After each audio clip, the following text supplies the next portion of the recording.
사랑하는 성도 여러분, 오늘은 우리 출애굽기 2장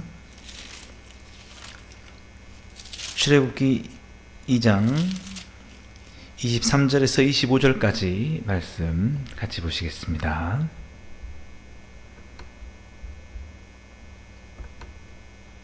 출애굽기 2장 23절에서 25절까지 말씀입니다. 여러 해 후에 애굽 왕은 죽었고 이스라엘 자손은 고된 노동으로 말미암아 탄식하며 부르짖으니 그 고된 노동으로 말미암아 부르짖는 소리가 하나님께 상달된지라.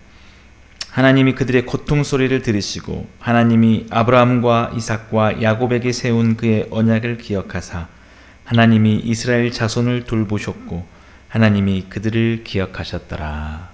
아멘. 오늘은 함께 읽은 본문을 통해서 하나님의 구원에 대해서 함께 우리 살펴보도록 하겠습니다. 하나님은 우리를 구원하시는 분이신데 우리를 고통 속에서 건지시는 분인 줄 믿습니다. 우리가 고통당하고 우리가 힘들어할 것들을 사실 하나님 원치 않으시는 분이십니다. 그래서 그것을 언제든지 구해주시고 우리에게 평안한 삶과 행복된 삶을 주시길 원하시는 분이시죠. 그러나 그것이 우리가 원하는 방식대로 우리가 원하는 어떤 시기에 다 그렇게 되는 건 아닙니다. 하나님은 하나님의 주권에 의해서 하나님의 때에 그 일들을 이루신다는 것이죠. 오늘 우리가 함께 살펴본 본문을 통해서도 우리는 그러한 사실을 알 수 있습니다. 우리 23절 말씀 보시면 이스라엘 자손은 고된 노동으로 말미암아 탄식하며 부르짖으니 그 고된 노동으로 말미암아 부르짖는 소리가 하나님께 상달된지라. 우리가 이제 우리도 마찬가지죠, 여러분. 우리 삶이 지금 고되지 않습니까? 무엇으로 고되나요? 고된 노동으로 힘들죠. 우리에게 어쩌면 익숙해져서 이게 고되지 않다고 느낄지 모르지만 우리는 끊임없이 일을 하고 충분한 쉼을 갖지 못하고 또 우리의 삶에 좀 충분한 어떤 즐거움들을 찾지 못하고 늘 바쁘게 일을 하면서 살아갑니다. 근데 그런 것이 그냥 노동이 아니고 고된 노동일 수 있다는 것이죠. 고된 노동. 하나님께서 우리에게 그런 걸 원하셨을까? 우리가 고되게 일하기를 원하셨을까? 그게 아니라고 저는 생각합니다. 물론 아담과 하와가 선악과를 따먹고 이렇게 에덴 동산에 쫓겨났을 때 하나님께서 그냥 너가 먹고 이제 에덴 동산처럼 그냥 먹을 수 있고 쉴 수 있는 게 아니라 너는 땀을 흘려야 될 것이다 라고는 하셨습니다만 그것은 우리의 어떤 좀 보람을 느끼는 정도의 수고와 노동을 말하는 것이지 우리가 정말 아이고 죽겠다 할 정도 그걸 하나님께서 우리에게 주시진 않았을 것입니다. 중요한 것은 이런 고된 노동이 우리에게 주어진 것은 아주 어제 살펴봤던 것처럼 하나님을 두려워하지 않는 그런 권력자, 애굽 왕, 이런 자들이 더 많이 시키는 거죠. 자신들의 이익을 위해서. 그래서 여러분들이 고된 노동 가운데 지금 있다면 너무 막 지쳐서 힘들고 있다면 여러분 그것이 하나님 원래 뜻이 아니라는 것을 좀 믿으시길 바랍니다. 그래서 우리가 물론 아무것도 하지 않고 놀고 먹고 하는 걸 하나님도 원치 않으십니다. 그거는 에덴 동산에서나 가능했고, 하나님이 이미 우리가 그 땅이 저절로 열매를 맺지 않고 우리가 수고함으로써 열매를 맺죠. 그리고 우리는 보람을 느끼며 먹는데, 이제 사람들의 그 악함이 더 이렇게 그것을 함께 나누고 감사하기보다는 인간이 한 독점하고 그리고 더 많은 것을 늘려가 사람들을 이렇게 혹사시키다 보니까, 사람들을 막 이용하다 보니까 그렇게 됐다는 것이죠. 그래서 아마 대부분은 지금 고된 노동 때문에 여러분 힘드실 겁니다. 정말. 그리고 고된 노동으로 말미암아 하나님께 막 기도하시겠죠, 여러분. 그렇죠? 여러분 막 몸도 지치죠. 몸도 지치고 쉬지도 못하고. 근데 중요한 건 뭐냐면 그렇게 힘든 상황 속에서도 우리가 하나님께 기도한다는 것입니다. 근데 거기서 우리가 위로를 얻은 게 뭐냐면 그 기도를 하나님이 들으신다는 것이죠. 오늘 본문 23절 말씀도 그 고된 노동으로 말미암아 부르짖는 소리가 하나님께 상달된지라. 하나님께 그게 다 하나님이 아신다라는 거죠. 다 우리의 지금 상황을. 모르겠습니다. 여러분보다 어쩌면 더 힘들었던 그 역사들도 있었겠죠. 일제시대는 더 힘들었을 수도 있고, 조선시대는 더 힘들었을 수도 있고, 어쨌든, 하나님의 백성들이, 하나님의 사람들이, 정말 이런 불의한 가운데서 힘들고 지쳐서 하나님께 기도할 때 하나님은 들으신다라는 거죠. 외면하지 않으신다는 겁니다. 그리고 중요한 것은 그것을 통해서 하나님은 또 그 구원의 일들을 하신다라는 것이죠. 우리가 만약에 하나님께서 그렇게 우리의 기도를 들으시고 구원하시는 일들을 하지 않는다면 아무 소망이 없습니다. 희망이 없죠. 그러나 오늘 24절 말씀 보시면 하나님이 그들의 고통 소리를 들으시고 하나님이 아브라함과 이삭과 야곱에게 세운 그의 언약을 기억하사.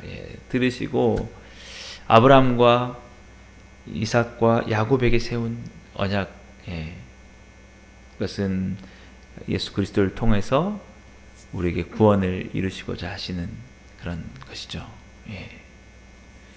하나님께서 우리를 구원하시겠다고 약속하신 것입니다. 하나님의 백성을 그 죄악의 고통에서, 모든 그런 악의 어떤 불의의 그런 고통에서 구원하시겠다고.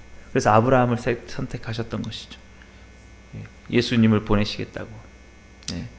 그래서 구원의 하나님으로 우리에게 하나님께서 약속을 하셨기 때문에 그것을 기억하사 우리 25절 하나님이 이스라엘 자손을 돌보셨고 하나님이 그들을 기억하셨더라라는 것이죠. 그래서 우리가 기도할 때마다 하나님은 다 듣고 계신다는, 그리고 하나님은 이미 우리 기도하는 그 모든 내용들을 아시고 일하신다라는 것입니다. 그래서 우리가 이 말씀이 나오기 전에 어떤 사건이 있었느냐라고 하면 모세가 이제 등장하지 않습니까? 남자아이를 죽이라고 할 때에 요게벳이, 모세의 어머니 요게벳이 모세를 죽일 수가 없어서 갈대 상자에 모세를 넣고 나일강에 띄어보냈죠. 그래서 그것이 바로의 궁에, 그 궁전에 도착하고, 그로 인해서 모세는 바로의 궁전에서 왕자로 자라게 되고, 그런데 모세가 어느 날 자신이 정체성을 알고 히브리 사람이라는 걸 알고 자기가 히브리 사람을 학대하는 애굽 사람을 죽이게 되고, 그 일이 드러나게 되므로 모세는 애굽에서 도망치게 되고 미디안이라는 곳에 도착하게 되는 것이죠. 그곳에서 모세는 살고 있는 것입니다. 살아가는 것이죠. 그 다음에 등장하는 것이 바로 오늘 말씀이라는 것이죠. 왜 이렇게 연결이 되느냐라고 하면, 하나님께서 그 이스라엘 백성들의 고된 노동에서 그들을 건져 주시려고 한 구원의 통로로서, 도구로서 모세를 이미 계획하시고 준비하시고 있었다라는 거. 예. 그러니까 여러분, 우리가 인생은 마라톤이라고 하지 않습니까? 우리 신앙생활도 마라톤이라고 봅니다. 예. 우리가 빨리 우리가 이 고통에서 벗어나길 원하고, 정말 이 고된 노동에서 정말 빨리 해방되기를 원하지만, 하나님이 그것을 들으시고 일하시고 계시지만 그것이 이루어지는 시점은 상당히 많은 시간이 우리에게 걸릴 수도 있다라는 거예요. 예. 여러분 한번 생각해 보십시오. 그 이스라엘 백성들이 애굽에서 고통당한 시간을 성경은 400년이라고 말합니다. 그럼 400년이면 400년 동안의 고통을 당하면서 얼마나 많은 사람들이 하나님께 부르짖었겠습니까? 빨리 우리를 건져 주십시오. 근데 400년이 지나기까지는 그 일들이 가시적으로 보이지 않았다라는 것이죠. 그러면 그 사람들은 얼마나 힘들었겠습니까? 그렇지만 그들은 또 역시 소망 가운데 어떻게 보면 희망을 잃지 않고 삶을 마감했을 수도 있죠. 우리가 정말 이 고통 속에서 여러분들 기도하는 것이 아무것도 헛되지 않습니다. 그것이 반드시 하나님께서 다 들으시고 응답하시는 시점이 있다라는 거예요, 여러분. 그러니까 우리가 당장 빠른 시일 내에 그 모든 것들이, 우리가 기도하는 것들이 이루어지지 않았다고 해서 우리가 좌절할 필요도 없고 낙심할 필요도 없습니다. 하나님은 반드시 그 일들을 이루시기 때문에, 그것이 우리 때에 이루어지면 더 좋겠죠. 그러나 우리 때에 이루어지지 않더라도 중요한 것은 그 일들이 언젠간 이루어진다는 것 아니겠습니까? 여러분, 예.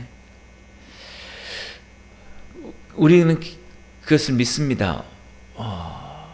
만일 우리가 정말 우리의 삶이, 하나님은 일하시지만 때가 되지 않아서 지금의 이 삶을 죽을 때까지 그냥 이어가게 된다 할지라도, 조금의 어떤 큰 변화가 없이 그렇게 한다 할지라도, 우리는 그래도 우리가 정말 그 손해 보았다라고 할 수 없는 것은 언젠가는 우리의 구원이 이루어져서 우리는 천국에서 정말 진정한 평안과 쉼을 누릴 것이기 때문에 그렇다라는 것이죠. 그것도 확실히 이루어질 것이기 때문에. 그렇지만 우리가 정말 힘들기 때문에 당장 내일이라도, 당장 다음 달이라도 이 고생에서 끝났으면 좋겠다, 이런 마음은 들긴 할 거예요. 예. 그렇지만 여러분, 그게 우리가 하나님이 아니지 않습니까? 우리가 하나님이기 때문에 우리가 계획대로 다음 달에는 될 거야, 1년 후에 될 거야, 이렇게 할 수 없지 않습니까? 하나님이 하나님이시기 때문에, 하나님께서 그 일들을 이루시기 위해서 하나님께서 일하시기 때문에, 여러분, 우리는 마라톤처럼 긴 호흡을 가지고 끝까지 이루어질 거라는 믿음을 갖고 완주하면서 결승점에 도달해야 된다는 것이죠. 중요한 것은 이것이 이루어지냐 안 이루어지냐가 우리의 모든 삶의 목표가 아니다는 것이죠. 이루어질 겁니다, 하나님의 때에. 우리는 달려가는 거예요, 끝까지. 이 믿음을 놓지 않고. 비록 우리 눈에 가시적으로 드러나지 않아도 기도하는 일, 하나님을 사랑하는 일, 하나님을 예배하는 일은 변함없이 해나가는 것이, 그것이 중요하다는 것이죠. 하나님께서 여전히 듣고 일하시고 돌보시고 계시기 때문에, 그 이 중에 사람들이 왜 하나님 빨리 우리를 구원하지 않습니까? 정말 힘들어 죽겠습니다 라고 할 때에 하나님이 아무것도 안 한 것처럼, 당장에 그들이 애굽에서 벗어나지는 않았지만 무엇을 하고 계셨습니까? 하나님은 모세를 지금 준비시키고 있었다는 것이죠. 그리고 모세를 다시 애굽에 보내서 그들을 구원하실 일을 하나님은 계획하고 계시고 일하시고 계셨다라는 것입니다.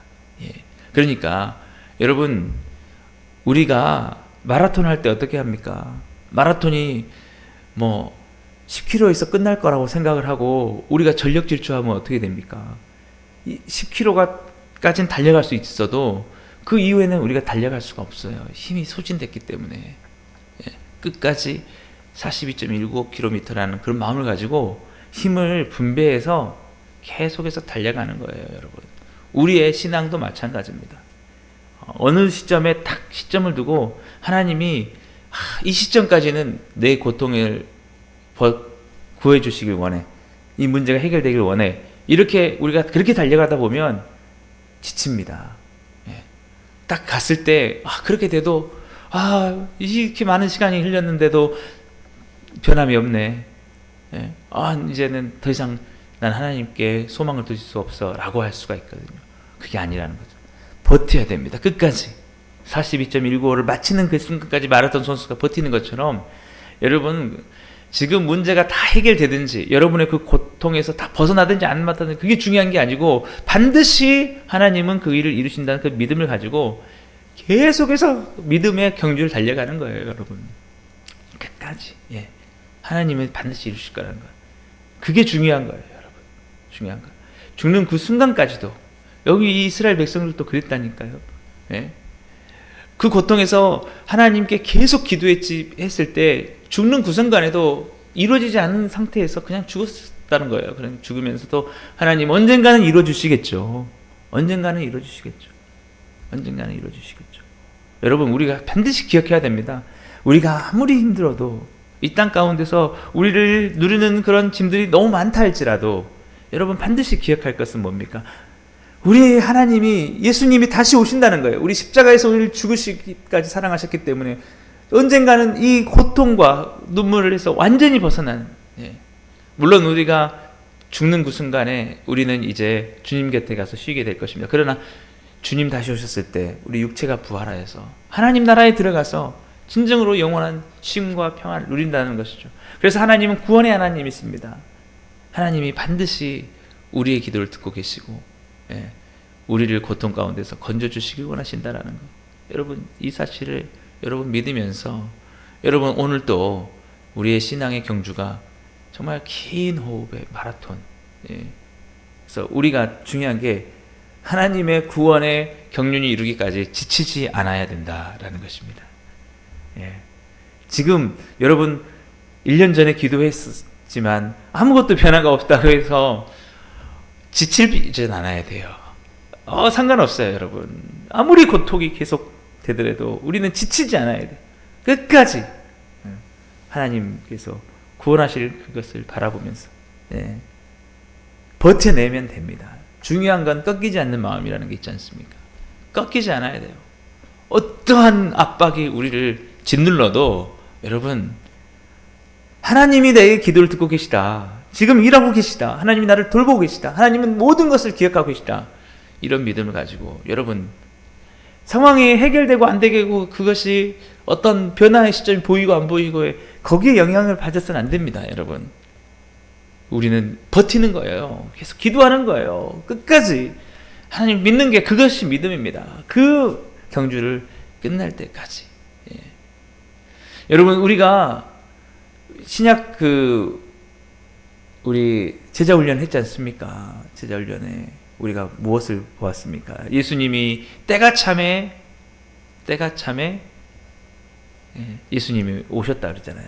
그때가 그 말라기에서 마태복음까지 400년의 기간이 침묵의 기간이었는데 그때 하나님이 아무것도 안 하시고 정말 많은 강대국들에 의해서 하나님의 백성들이 침략을 당하고 고통 가운데 정말 살아가는 것처럼 그래서 하나님에게 마치 버림받은 것처럼 그렇게 보이는 그 순간에도 하나님은 그 복음이 온전하게 전해지기 위해서 그리스 문화, 그리스의 글, 헬라어라는 글이 정말 온 세계에 퍼뜨려지고 유대인들이 온 세계의 디아스포라로 이렇게 흩어져 있고 로마라는 나라가 도로를 놓게 이렇게 하심으로 예수님이 딱 오심으로 죽으시고 부활하셨을 때 그 십자가의 죽으심과 부활, 우리를 향한 구원의 그 복음의 소식이 정말 급속도로 온 세상에 전파될 수 있는 그 일들을 하시기 위해서 준비하고 계셨다라는 것이죠. 마치 오늘 하나님께서 모세를 이스라엘 백성들을 구원하시기 위해서 준비하신 것처럼 그렇게 하고 계셨다는 것입니다. 중요한 것은 여러분 오늘도 주님은 구원의 하나님으로 일하고 계시다는 거예요. 여러분 우리의 고통을 알고 계시다는 거예요. 그리고 반드시 그 일들을 이루실 겁니다. 400년이라는 그 기간 동안에 이스라엘 백성이 고통당했다는 것을 여러분 기억하십시오. 우리가 정말 이 부르짖는 기도, 눈물의 모든 것들이 당장에 우리가 원하는 그런 모습으로 가시적으로 나타나지 않을 수 있고 우리 때에 이루어지지 않을 수도 있지만 거기서 우리가 낙심하고 지칠 필요는 없다는 것이죠. 오늘도 변함없이 하나님께서 우리의 기도를 듣고 계시고 우리를 돌보시고 우리에게 하신 약속을 기억하고 있다는 것을 여러분 믿으시면서 절대 여러분 믿음의 생활 희망을 잃지 마시고 하나님 반드시 나를 구원하셔서 이제는 모든 고통에서 다 벗어나 참된 행복을 누릴 그날이 나에게 반드시 올 것이다. 여러분 이런 믿음을 갖고 오늘도 하나님의 그 구원을 바라보면서 끝까지 하나님 안에 소망을 잃지 않고 예수 그리스도의 그 구원의 날을 바라보면서 여러분 오늘도 승리하는 삶, 오늘도 힘차게 여러분에게 주어진 삶들을 잘 감당하시며 나가시게 되기를 주님으로 축복합니다. 기도하겠습니다. 사랑해 주님 감사합니다. 오늘도 우리의 삶의 무게가 너무 짓누르는 것들이 힘들다 할지라도 주님께서 우리를 사랑하시고 우리 기도를 들으신다는 그 믿음을 가지고 주님께서 반드시 언젠가는 우리를 구원하시고 우리에게 정말 기쁨의 날, 참된 안식의 날을 줄 것을 믿으며 예수 그리스도 안에 있는 소망을 잃지 않고 오늘도 살아갈 수 있는 복음으로 충만한 게 모든 성도님들 다 되게 주옵소서. 예수님의 이름으로 감사하며 기도드리옵나이다. 아멘. 네, 오늘도 우리 함께 기도하실 때 말씀을 생각하시면서 기도하시고 여러분 오늘 하루의 삶에 또 늘 은혜 안에서 승리할 수 있도록 여러분 각자 기도 제목 가지고 기도하시고 오늘도 승리하시는 삶 살아가시길 바랍니다.